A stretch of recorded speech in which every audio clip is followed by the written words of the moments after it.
Bismillahirrahmanirrahim. Saya Tuan Haji Zulkarnain bin Abdul Kadir, Pengerusi Guru Besar Daerah Rembau, ingin merakapkan ucapan tahniah dan syabas kepada Puan Normaliza binti Zainal kerana telah sampai ke destinasi persaraan sebagai kaki tangan awam.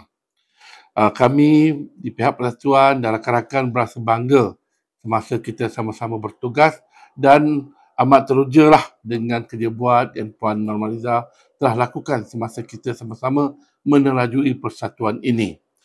Bagi pihak persatuan, saya dan rakan-rakan juga ingin memohon maaf sekiranya terdapat sebarang salah silap sama ada disengajakan ataupun tidak semasa kita sama-sama bertugas menerajui persatuan ini.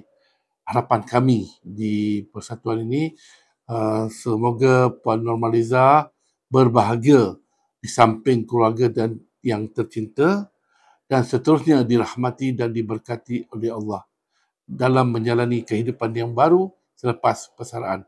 Sekian, terima kasih.